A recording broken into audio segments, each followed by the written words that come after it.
ব্যক্তিকে যদি আমরা দেশে ফেরাতে চাই, আল্লাহর কাছে চাইতে হবে, জেলটা সৃষ্টিকর্তার কাছে দোয়া করতে হবে।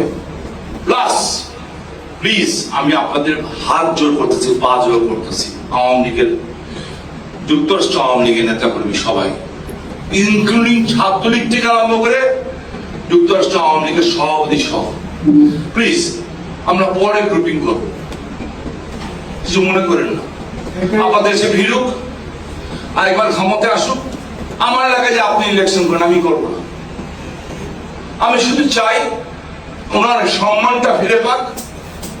বঙ্গবন্ধুর বাড়ির সামনে যে মন ভরে জয় বাংলা স্লোগান দিব, আপনার কবরটা জিয়ারত করব, আপনার কবরটা জিয়ারত করব, বঙ্গবন্ধুর মাজার জিয়ারত করব।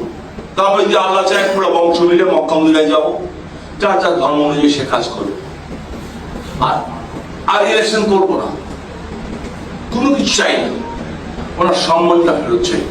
আর ওনার সম্মান যদি ফেরত হয়, বাংলাদেশের মানুষকে যদি আবার দাঁড় করাতে হয়, বাংলাদেশের মানুষের অবস্থা প্রচন্ড খারাপ, প্রচন্ড খারাপ, অর্থনীতি ধস হয়ে গেছে, মধ্যবিত্ত নিম্ন মধ্যবিত্ত পরিবার রীতিমতো না খেয়ে আছে।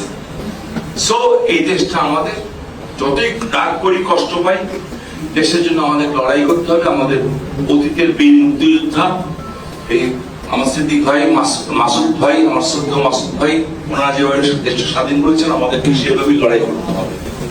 সো আমি আশা করি যুক্তরাষ্ট্র আওয়ামী লীগ বিশ্বাস করেন, আমি, বাবু, মামা, আমাদের মতো 100 এমপি 100 মন্ত্রী মিলে যা করতে না পারবো, আপনারা যুক্তরাষ্ট্রে থাকেন, পৃথিবী চাবিকাঠি এই দেশ এখানে আছে।